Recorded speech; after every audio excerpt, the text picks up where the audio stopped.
All right. Well, welcome everyone to today's webinar on battery transportation safety. My name is Jim Dykeiss. I'll be your moderator this morning to introduce our speakers and run polls and hand out content and things like that. So we're really glad that you've joined us this morning. I thought we would start, with all the polls that have happened recently with the elections. I always wonder, who are they talking to? They're not talking to me. So here's a poll that I think hopefully everybody will like taking. I'm just going to start that right now. So please jump in. This helps us get to know you a little bit better and have a little fun this morning. Now, I guess with the start of Halloween, the fall holiday season is on top of us. So what is your view of the next holiday? A, B, C, or D? A is, it's definitely the family day. B is you live for either shopping or not having to do anything. C, you're going to be hanging out with friends. Maybe there's some family issues. You never know. Or, you're already checked out. You're looking at that vacation come next year. So go ahead and I'll give everybody, looks like votes are coming in. I think everybody can see what we've got. This is okay. I like seeing the spread here. Pretty even after the big one. Everybody is pretty fired up for Turkey Day. All right, I will close the poll if you want to vote in about 5 seconds. And we're getting most of, there's still some people that aren't voting, but that is good. And there we go. Got a couple more coming in. All right, I'm going to close the poll. Thank you. We've got definitely everybody is ready to go with Thanksgiving. All right, let's jump into a little bit of our content here. As I said, I'm the moderator, but I'm also the director of marketing for Veolia North America for the hazardous waste business unit. Kevin McGrath also works in the hazardous waste section, and Jennifer is with our corporate group. So Kevin has worked for Veolia over 30 years, and his main responsibility is managing our geographic ESH&T managers. So we have 9 geographic branches in the U.S., and those branches all have ESH&T. And so he's doing things like third-party auditing, summarizing and commenting on regulations, and a lot of the things that probably a lot of you do. He started way back in 1986, and I can even beat you farther than that, Kevin. But he started with the TCEQ, with the Texas Water Commission. Jennifer is as I mentioned, the Corporate Director of Transportation Compliance. And so she's really responsible for establishing transportation programs and policies that ensure all business lines, and you'll see in a minute, all business lines means water, waste, and energy. Obviously that we comply with DOT specs and also Pipeline and Hazardous Material Safety Administration. And she's got over 32 years with the company. I've known Jennifer, I think, all of those 32 years. So her start was with the hazardous waste business, but now she's been in the corporate position. So Kevin and Jennifer will be our speakers today. Briefly, before we jump in, a few housekeeping comments. As I said, Kevin and Jennifer will walk us through the content. We will have about 10 to 15 minutes at the end to take your questions. So if you look up on the top right, I believe your panel looks about like ours, there should be a Q&A. That is where we encourage you to ask questions. That's probably the main reason you've come. If we don't cover something perhaps that you want to know about, you can ask those questions, or if you just want further clarification on what was presented. So please check out the Q&A, and we will, I'll be monitoring those questions as they come in, and we'll get those at the end. The webinar is being recorded, and watch your email at the end. Probably about 2 hours afterwards, we will send you a PDF of the slide deck as well as a recording. I think I will probably turn my camera off for about 20 minutes in the middle when Kevin and Jennifer are going through the content. I'll pop back on. So if I go away, doesn't mean that there's a problem. I just would like you to focus on our presenters. So with that, I'll introduce our agenda for this morning. So we'll do an introduction to Veolia very briefly. Kevin is going to walk us through the problem. I think a lot of us know some of the difficulties presented with packaging and transporting and handling batteries. Then both of them will walk us through the different types of batteries, some of the chemistries involved and markings. We won't get a super deep dive into the packaging because, as you know, those are pretty robust. And then Jennifer walks us through proper management and shipment. We're going to highlight 2 battery types that have most of the issues. And then doing the Q&A again. So encourage folks to use that Q&A. To make our attorneys happy, we present this one. It basically says we are conveying general information only, and that's the first sentence. And the last sentence, if you really have a question, seek your own environmental health and safety or environmental attorney. But that's kind of our intent this morning, is to share a lot of our expertise, but no substitute for your own legal experts.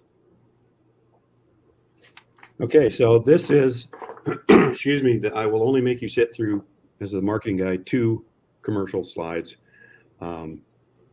Just so you know a little bit about the company, Veolia is a global company, 3 divisions, water, waste, and energy. And our goal is to be the benchmark company for ecological transformation. And like myself, initially, when we were given that, you may say, well, what exactly does that mean?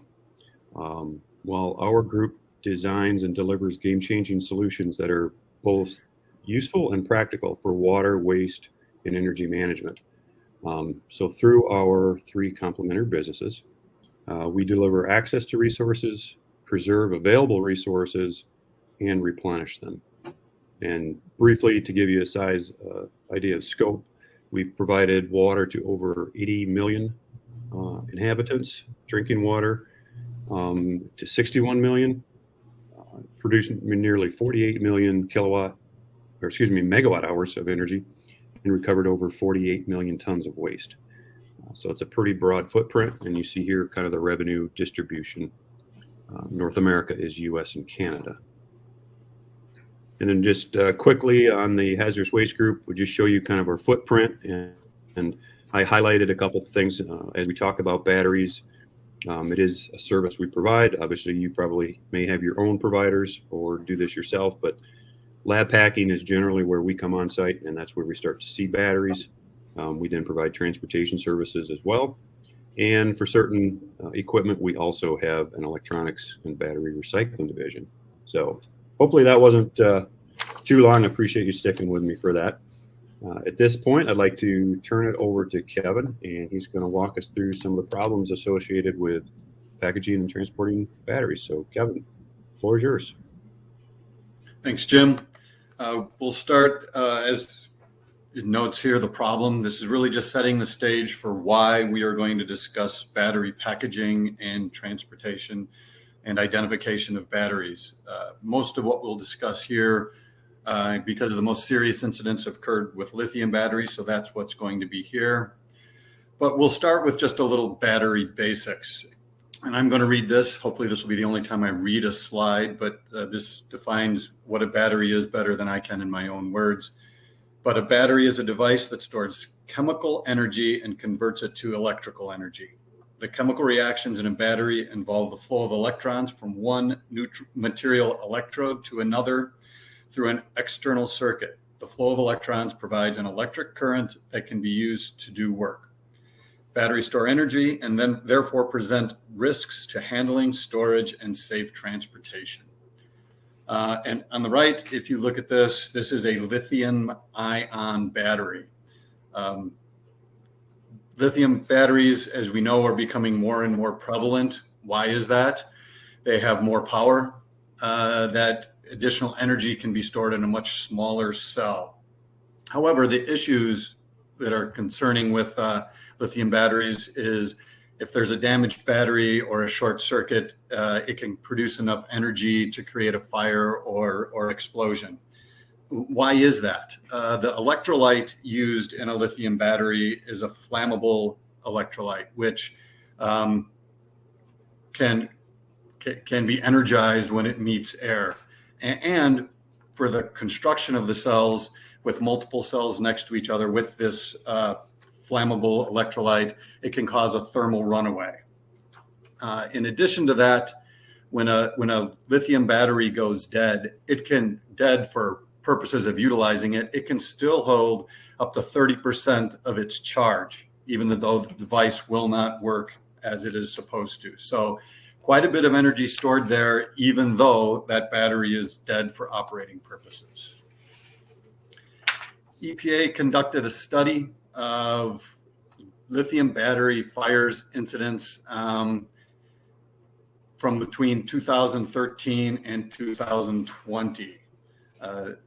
They basically identified lithium fires in 28 different states in all 10 of EPA's region at 64 different facilities, that being MRFs, transportation vehicles, landfills, electronic recyclers. And in all, 24 fires were identified within that 8-year period by EPA as being caused by lithium metal or lithium ion fires.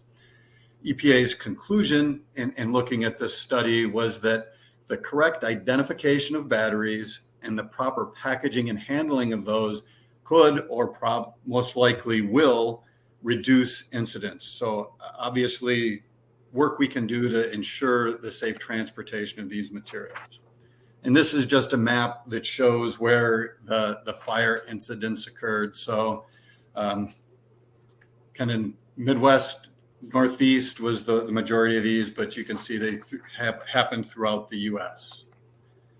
And just some visual pictures of these fires so you can see how intensely they burn. The first fire on the left was from a waste transfer facility, a MRF, and this was pulled out of the building so that the building wouldn't be destroyed. So these materials were burned out or were pulled out of the building for this fire to be extinguished. The one on the right occurred in a transportation vehicle, solid waste vehicle, and these trash trucks, I guess is a better way to put that, are told that if a fire occurs, just dump your load where it is so that the fuel on the vehicle doesn't get consumed as well and it may become a bigger issue, to just dump it on the road where they are. So as you can see, this is a fire occurring in a road, and if you can see in the far distance, there's the trash truck pulled up in front of it and still intact. And these are more of hazardous waste or other vehicles that are transporting these with other goods or wastes. And you can see the van on the left destroyed, and the two on the right actually engulfed in the flames. And you can see again that these are quite vigorous fires as they go on. Kevin, how many batteries would you say it takes to start a fire of this magnitude? This can take just one battery to cause a fire of this. The short circuiting, and with that flammable electrolyte, and if the right materials are around it, it can take just one battery being short circuited during transportation to cause a fire like this. Thanks, Jennifer. And then this is an actual lithium battery recycling facility that was totally engulfed and destroyed due to a short circuit and a lithium battery fire. So again, kind of redundant in these pictures, but they show the hazards of these batteries. This last picture has to do with lead acid batteries that were shipped in a poly drum. As you can see by the picture on the right, there's no cushioning materials. Doesn't appear to be that the terminals are protected. But what happened in here is, for some reason, a charge was coming off of these, and it created an off gas within that building or in that container, which pressurized the building, or the container, sorry again. And when our employee went to open this container, the lid blew off the container, and it could have badly injured the employee, but luckily no harm to our employee. But again, this shows that other batteries other than just lithium batteries need to be properly identified, properly packaged to prevent incidents like this occurring. We will move on to typical battery types and chemistries, and Jennifer is going to start us off with that. Sure. Thank you, Kevin. First thing I wanted to talk about today are alkaline batteries. We're all very familiar with alkaline batteries as we often see these and use these in our day-to-day lives. So alkaline batteries have a zinc anode and a manganese dioxide cathode.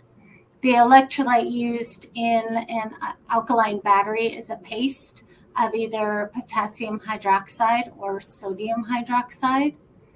And each of these components, along with conductors and separators, are then assembled into or contained within a hermetically sealed unit. So common sizes of alkaline batteries include 1.5 volt, AAA, AA, size C and D cell batteries, 9 volts. Sometimes we see them in lantern size batteries or as small as button cell batteries. They can be identified with the IEC codes that begin with the letter L or codes also beginning with the letters AG. Next up, we have two types of lead acid batteries. There is wet cell and also non-spillable batteries. These batteries contain lead anode, lead dioxide cathode, and sulfuric acid electrolyte. So in wet cells, the sulfuric acid electrolyte is liquid, and in the non-spillable battery types, the electrolyte is in a gel form or is already absorbed. These batteries are often used in portable equipment, emergency power supplies, and automotive, marine, and industrial applications. There are some alternative names that you may hear people say when referring to wet cells or lead acid non-spillable batteries. Wet cells can frequently be referred to as flooded lead acid batteries. And these batteries also include certain maintenance-free batteries as well. Alternative names for lead acid non-spillable batteries are VRLAs, which are valve regulated lead acid batteries. And then we have the gel cell lead acid, and some have an absorbed glass mat or AGM that includes a plate and spiral. And now we'll discuss lithium metal and lithium ion batteries. We'll start with how can you tell the difference between a lithium metal and a lithium ion battery? The most common way to do this is that a lithium metal battery is non-rechargeable. And their typical configuration is a button cell, cylindrical or rectangular battery, as you can see in the photos there. Common uses of this are in watches, calculators, cameras. So that's where you normally see these. And the lithium metal batteries have less lithium in them than do the lithium ion batteries. Jumping to the lithium ion batteries, those are normally rechargeable batteries. And they come in cylindrical, rectangular pouch packs. Pictures of those on the bottom there. Typical uses for the lithium ion batteries are laptops, tablets, cell phones, power tools. So something that needs a little more energy, and that obviously lithium batteries are good for that. And how do we identify a lithium ion battery or a lithium battery? Codes that are on the batteries. For primary lithium batteries, a code would begin with a C, B, or a G. On the button cells, it will be lithium LIR or lithium ion or an LR identified codes. And for larger batteries, it would be just the Li ion or lithium ion will be printed on those batteries. Some concerns we've seen with the managing and handling of lithium ion batteries from customers. We're seeing more and more of these thin film pouches that are installed in equipment, and when these are removed from equipment, typically these are glued into the equipment, and when you pull that out, it can damage the packaging, which then exposes the flammable electrolyte to air, which then can cause that reaction to occur and a fire risk to happen. So special handling procedures of these need to be managed. We'll get in that a little later, how to properly package and manage these. And the other issue we've seen is when a customer or generator has a reaction occurring in a lithium battery, to create that runaway reaction from occurring, they will submerge the battery into water or oil. The problem with doing that is, per the DOT regulations, the lithium batteries in water or oil are prohibited from transportation. So once that reaction occurs or is stopped, these batteries need to be removed from the water or oil until they are dried out, and then they can be transported, but they then need to be transported as a damaged battery, as a waste, not just as an intact battery. So just some things to look at. Thank you, Kevin. I'm going to go ahead and cover nickel batteries. We have NiCad and nickel metal hydride batteries in this category. NiCad batteries are used in a variety of industrial applications. They contain an electrolyte of aqueous potassium hydroxide, and in dry cells, the electrolyte is a potassium hydroxide paste. In nickel metal hydride, they're dry cells. They were a common replacement for NiCad batteries before eventually being replaced by lithium ion batteries, which is another reason why we have so many lithium ion batteries out in the world today, and more being manufactured every day. The nickel metal hydride batteries are also of the rechargeable type. Common sizes include 1.5 volt AAA, AA, CND cell, and 9 volt batteries. Of course, like most other batteries, they come in all sorts of shapes and sizes and are commonly used in handheld tools and appliances. Next up are mercury and silver oxide batteries. Silver oxide batteries have a zinc anode and a silver oxide cathode.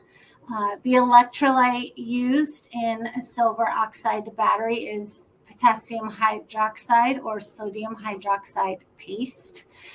Each of these components, along with conductors and separators, are then assembled into or contained within a hermetically sealed unit. Additionally, many of the older silver oxide batteries contained a significant amount of mercury. And anytime a battery also contains mercury, the entire battery must be managed as a mercury battery. So common uses for these types of batteries include hearing aids, pacemakers, watches, and calculators. And they are not always perfectly round in shape either. They are sometimes in various shapes. So keep an eye out for those. Kevin, would you like to cover thermal batteries? Yes. This is the last battery we're going to discuss. These aren't commonly seen in industry. Excuse me. The most common use of these are in the military, but these are a non-rechargeable, single-use battery that can be stored for a long time without any need for maintenance. And most of these utilize a lithium silicon iron disulfide couple, because it supplies the highest capacity per unit volume. And again, most common uses for this are in the military for missiles, torpedoes, decoys, and the like. Kevin, a little something additional to note here regarding thermal batteries and how they're activated. It's really quite interesting. They're activated by an electronic squib or a mechanical striker, which then activates the primer. And then in turn ignites the pyrotechnic component that's contained within the battery and then melts the salt electrolyte. These are very, very powerful batteries, and once they're activated, it takes them less than 20 seconds to activate. Thanks for that additional information.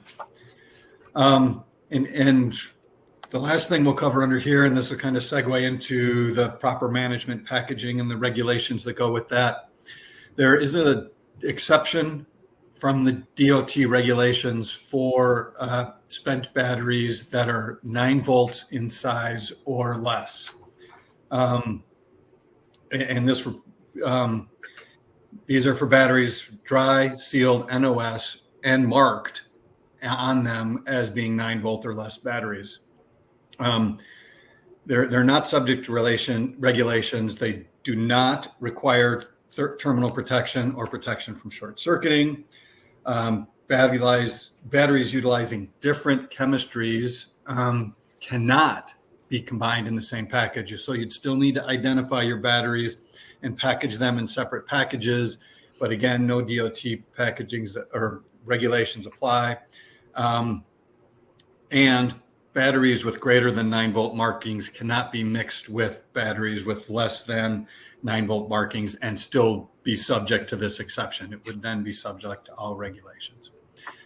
And we see Jim just popped on, so that must mean we have a poll. Yeah. Thanks, Kevin and Jennifer.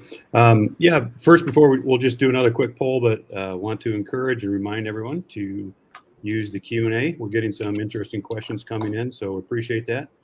I always say get your questions in early. That way, when we get to the Q&A time, we probably will start at the top and slide down the list.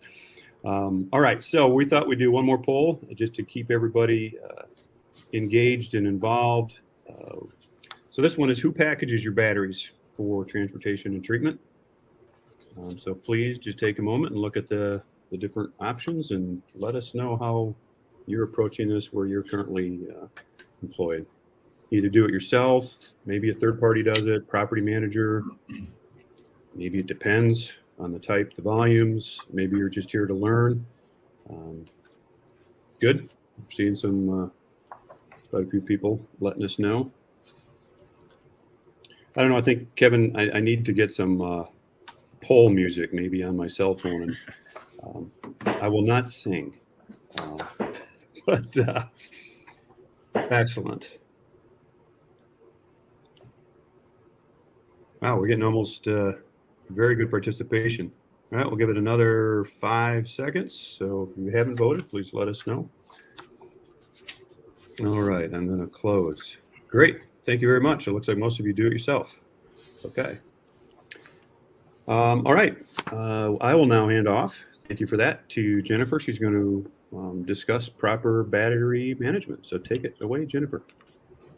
Thank you, Jim. First, I wanted to cover the general packaging guidelines to keep in mind when packaging all batteries, because we know if batteries are not properly handled, packaged, transported, they may potentially cause a fire that can have a very significant outcome, such as injuries, fatalities, or loss of property.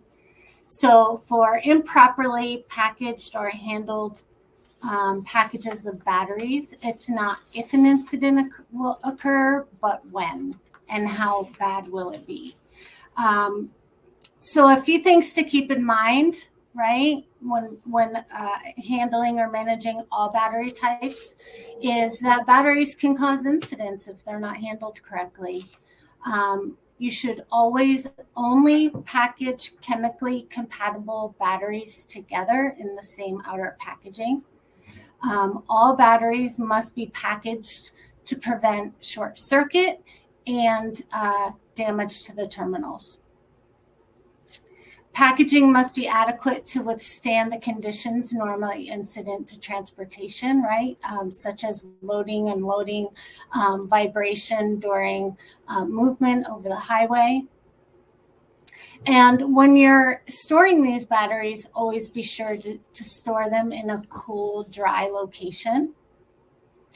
Any damaged, defective, or leaking batteries must be packaged separately from intact batteries and are subject to regulation as a hazardous waste. And then furthermore, DOT is very focused and concerned about incidents regarding batteries, and they require the person who is in physical possession of the battery at the time an incident occurs to submit an incident report. This includes not only for fires, but anytime there's evidence where a battery may have created an evolution of heat, where there are signs or symptoms of smoldering, that black tar kind of on the outside of the batteries, or if a battery had vented during transportation, the DOT wants to know about it. And again, when DOT requires incident reporting, it's not always because they want to go after the reporter, but they want to know if the packaging that they prescribe in the DOT regulations is adequate and really meets the safe level of safety that they're intended to meet. And if their packaging requirements are not footing the bill, then they would make changes to the regulations to sometimes make a packaging standard more stringent. So getting a little more into short circuit protection. So what does that mean? Batteries need to be protected against short circuit, which would cause a small flash or expression of energy that could lead to something much bigger. So methods of short circuit protection must be appropriate for the type of battery and method of packaging, and may include packaging each battery or battery powered device in a fully enclosed inner packaging that is made of non-conductive material. Separating or packaging batteries and battery powered devices in a manner to prevent contact with other batteries, other devices, or any type of conductive material such as metal that could also be contained in the package. Always ensure exposed terminals are protected with non-conductive caps or tape or by any other means. And that proper installation includes taping the terminals of the batteries or packaging the batteries in individual clear plastic bags. Veolia recommends the use of clear tape so that battery identification is still possible. Other forms of installation may also be used, provided they do not obscure the battery identification markings. DOT does not specifically prescribe clear requirements on what method must be used to protect the terminals or to prevent the battery from short circuiting, as long as that safety standard is met.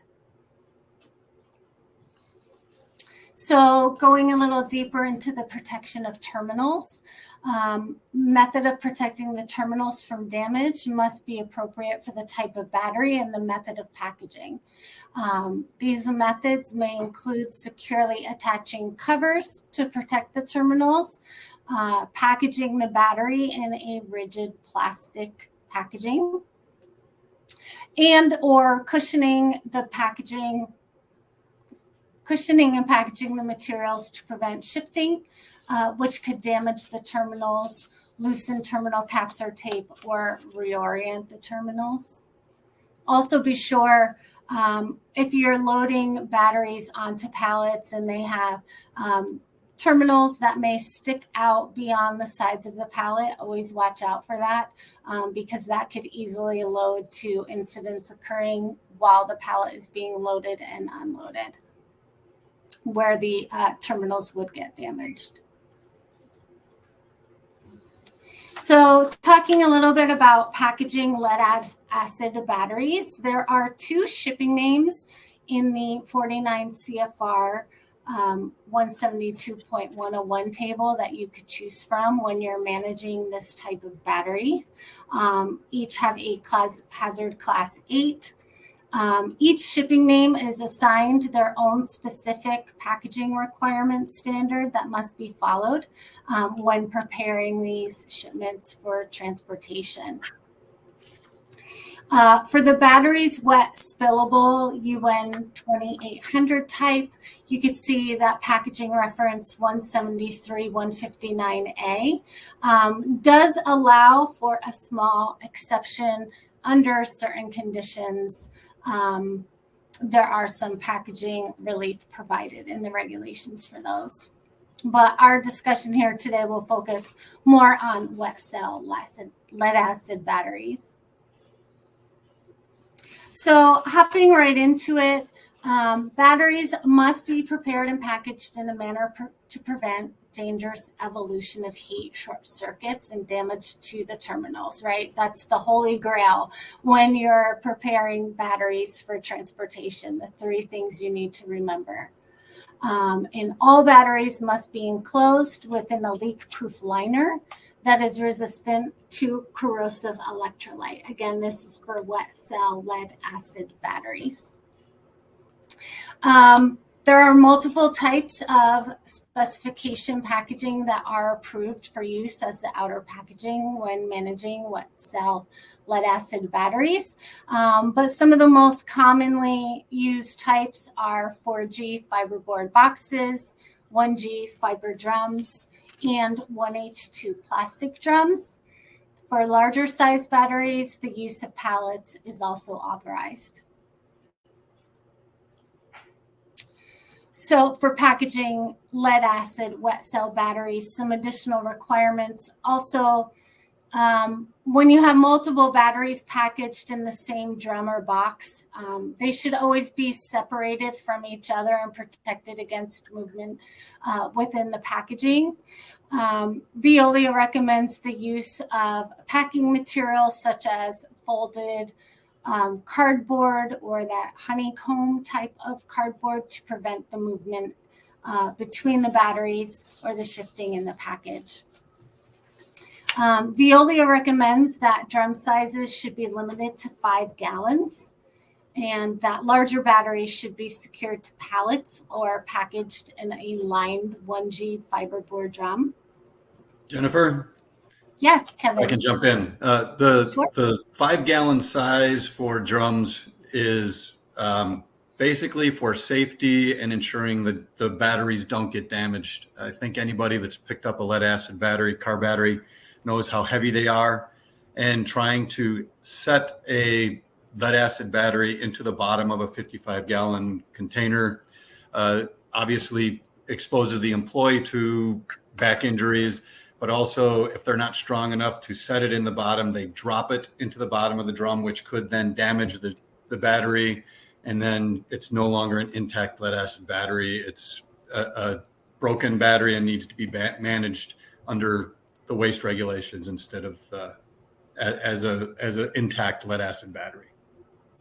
Yes, very good point. Thank you, Kevin.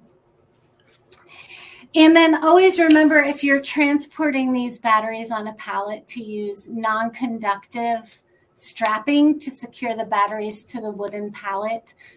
Never use metal strapping, because if they come in contact with the terminals, you're going to have a reaction. And also, if you're using straps that are not metal, just check them to make sure the clips on the non-metal straps are not metal either. Just keep all metal away from the battery terminals. Moving into packaging lithium-ion batteries, there are 3 shipping names under the DOT regulations for which you can transport lithium-ion batteries. And they are all required to be packaged in accordance with 173.185. We're not going to get deep into those specifics here today, but please feel free to grab your CFR and check that out. Some notable exceptions when managing lithium-ion batteries include small size lithium batteries are exempt from certain DOT requirements. And then don't forget that if you have damaged, defective, or recalled batteries, that special packaging restrictions do apply for those types of batteries. And as Kevin indicated, it's really not a good idea if you have a trouble battery to go ahead and dump it in a tub of water or oil, because that will just lead to additional package and handling before you're even able to package it for transportation. So packaging lithium-ion batteries, getting into the packaging materials a little bit. So when you package lithium-ion batteries, it's a two-step packaging system that consists of an inner packaging and an outer packaging. So for the inner packaging requirements, batteries must be placed in a non-metallic inner packaging that completely surrounds or encloses the cell or battery. So drop that battery in a Ziploc bag, close it up. That will also provide separation of the cells from coming into contact with other batteries, equipment, or any electrically conductive materials. And then always package the batteries in the inner packaging in a manner that will prevent shifting, because that could also lead to short circuits or damage to the terminals during transportation and handling. For the outer packaging, it must meet the UN specifications for a PG2 rated drum. And lithium batteries weighing over 26.5 pounds and have a strong impact resistant outer casing may be packaged in a strong outer package or shipped on pallets. So for those larger size batteries, you do have some packaging relief, whereas the packaging does not have to be a UN specification packaging. This slide just illustrates some examples of battering marks and labels that are required to be affixed to the outer package prior to transportation. And then here is an example of a completed package that contains lithium batteries that's properly marked, labeled, and sealed up. Jennifer, if I can add just a comment on this, is Sure. It's not a good idea when packaging for shipment to reuse packagings. First of all, you don't know if that package would meet the DOT specifications, if you need to meet a DOT specification, but also your proper labeling could be lost in other writing that is on the container. So if you are going to package and ship, it's probably best to use a new container as opposed to reusing containers. Yes, very good point. Thank you, Kevin. And with that, Jim, I'm going to hand it back over to you. Great. I'd like to say thank you, both Jennifer and Kevin. Excellent information. Always do a key takeaway in case somebody asks, hey, what did you learn on the webinar? You can kind of walk through these. I know there's a lot of questions coming, so I'd like to give us a little extra time. So I may not go through this one. Obviously, you can read it. I think they're all important. Exercise care when handling defective batteries, damaged. As Jennifer went through, a lot of good references to regulations. Check them out. They'll keep everybody safe. And a good way to start is identifying and sorting your batteries by type. Jim, I really like this picture. It's a really good example of how to properly apply the tape to the batteries so that the tape also completely surrounds the batteries. And it is the person here in this photo is using clear tape as well. Sometimes when folks think about taping the terminals, they kind of rip off this tiniest little square of tape and stick it on the end there of the terminal on the battery. That's not going to cut it or meet the safety standard that's required by the regulations. Really be generous here with the tape as illustrated in this photo. Yep. Great. Thanks, Jennifer. Thanks. Before we jump into the questions, I believe I just made available a handout. Excuse me. It should be over in the right-hand side. It's just one of our division's recycling brochure on battery recycling, so you can check that out if you like. But let's go to many of the great questions we've had here. So Kevin and Jennifer, and again, there were a lot. So I'm going to go back to the top because there were, let me find out the first ones. So yes, a couple of you asked, are we recording? Yes. Will we send out a PDF? Yes. Okay, the best practices on management of these swollen lithium batteries. Matter of fact, I was at a meeting yesterday and the coworker's computer, laptop, he had it plugged in and next to him was, he had removed his battery and it was fat. Any quick best practices for managing the thin films?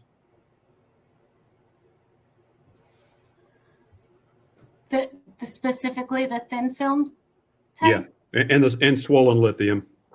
Yeah, for the thin film, I mean, as Kevin mentioned, these batteries can be somewhat fragile, that outer membrane, and any damage to that membrane could create an event with the battery. So you need to be extremely careful when managing that type of battery. And as Kevin mentioned, a lot of times when those batteries are installed in a device or a piece of equipment, they're glued.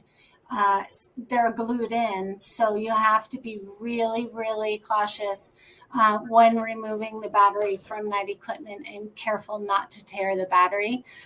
If you do, you need to observe it to make sure there's no reaction occurring. And then when you're ready to send it for disposal, it would need to be managed as a damaged or defective battery. And the same for the swollen batteries. That would fall into the damaged or defective battery and would require some additional packaging requirements above a regular non-defective battery. And that is the DOT PHMSA regulations, not the hazardous waste regulations. It really doesn't, I don't think, change under the hazardous waste regulations, but it does, the packaging requirements for shipment under DOT change. Okay. Let's see. We had another one here. If alkaline batteries 9 volt or less are not regulated, universal waste regulations do not apply. Correct? That's the first question. And then again, that's DOT exception, not hazardous waste exception. If you have a battery, lead acid battery, alkaline are not a hazardous waste. The others of the battery types will meet the hazardous waste regulations. So then you need to meet those regulations and ship. You can ship as a universal waste, but a universal waste is still a hazardous waste, and they're managed as such. Okay, thank you. Yeah, here's an interesting one. Earlier it was mentioned that dead lithium batteries can still hold 30% of the charge. Is there a way to discharge them, or should they be discharged prior to shipment? In researching for this, I did not find anything that discussed how to discharge that additional 30% and get there. So basically, they all need to be managed as if they could still hold a charge. Okay. Correct. They're specifically manufactured so that your device that the batteries are plugged into will stop working once the battery hits the 30% level. And there's no way to discharge it further. They're just manufactured in that way, unfortunately. Most of us think once your device stops working, the battery is dead as a doornail, but that's not accurate. It does still hold an active charge. Okay. Here's a question. It relates to some of these prepaid recycling solutions. The person, I won't identify who it is. It's not ours.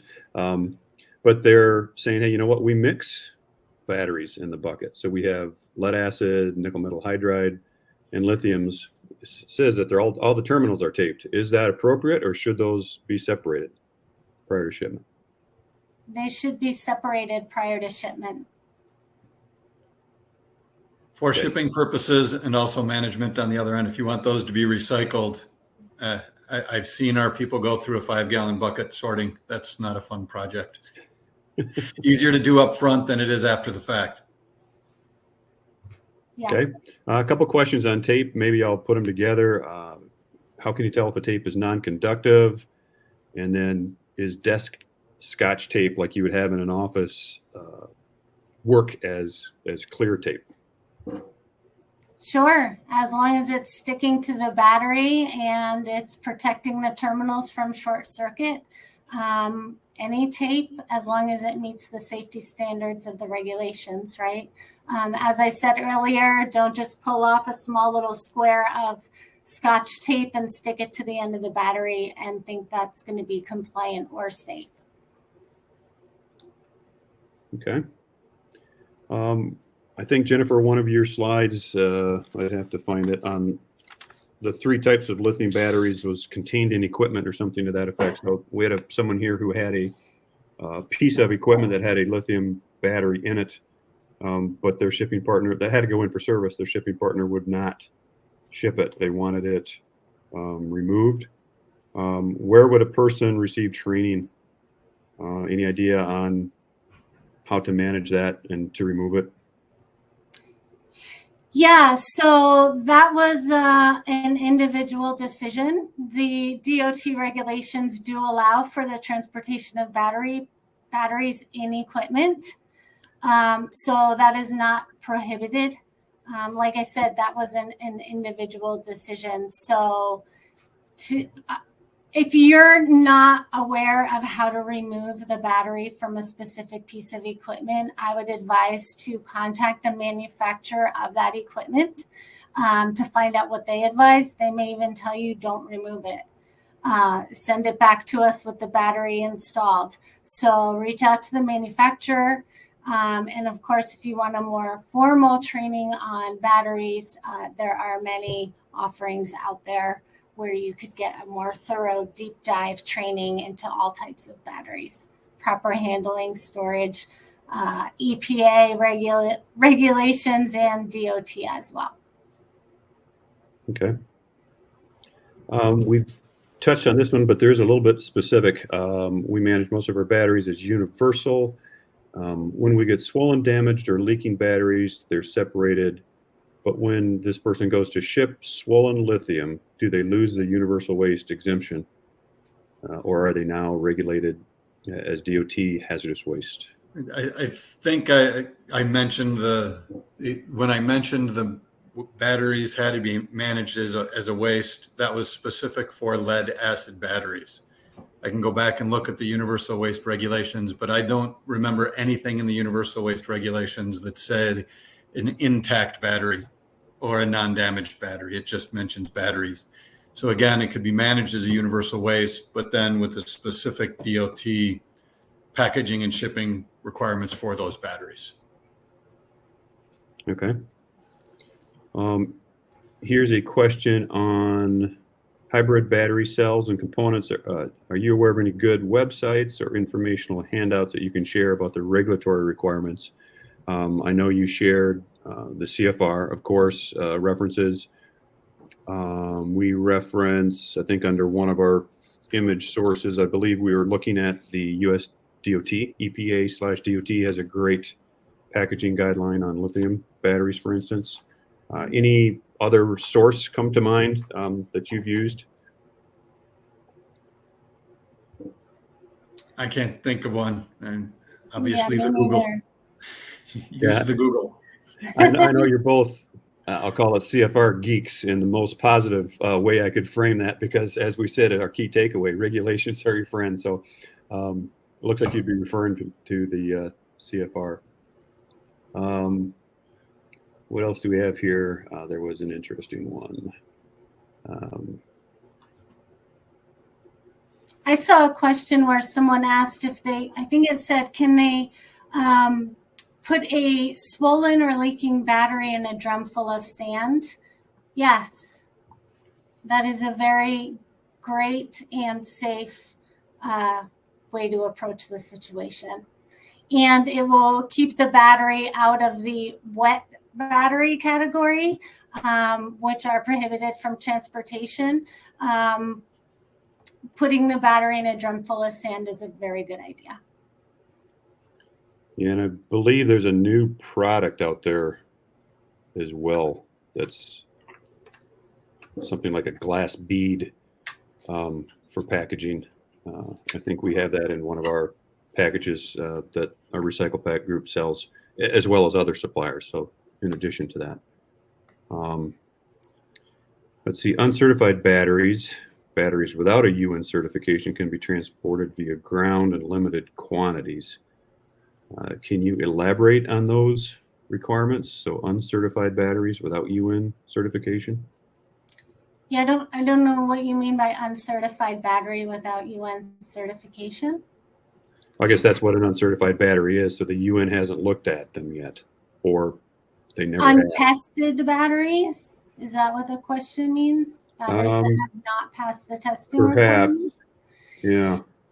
Yeah, I mean, that's a very good question, but I don't think we have time here today to hop into the thorough answer, right? I would hate to give you a short answer and have you think that is all that's required. So I'll stay away from answering that because we just don't have the time to offer the full details of the limited quantity requirements for batteries. Jim, if someone has questions like this, is there a way for them to reach out to you that we could do research and then reply? Yeah, we can certainly do that. I'm trying to think of, we don't have on the last slide, we'll have our link for the website, which is our general, like, ask a question. But my email is just firstname.lastname@veolia.com. If you want to send something to me, I can get it to Kevin and Jennifer.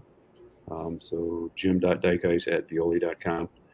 And then maybe our last question here, we had someone talk about capacitors. So also something that holds an electrical charge. Any way to deal with them since they too hold a charge and need to be discharged? Does that enter into battery packaging? Is that a whole separate piece of electrical equipment that has its own set of regulations? Yes, it's separate from batteries. Most common, or used to be common, are PCB capacitors, and it is recommended that they are drained prior to transportation because they are very notorious for leaking. Kevin, did you have anything to add regarding No, I don't. capacitors? No. Yeah. Okay.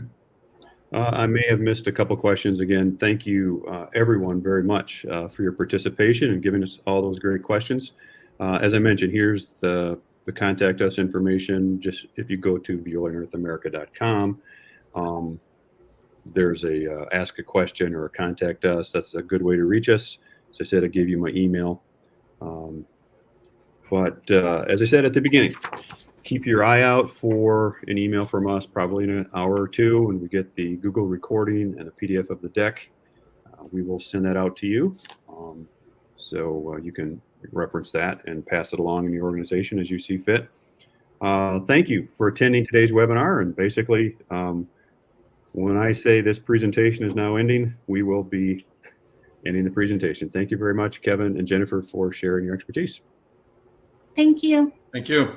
Thanks, everyone.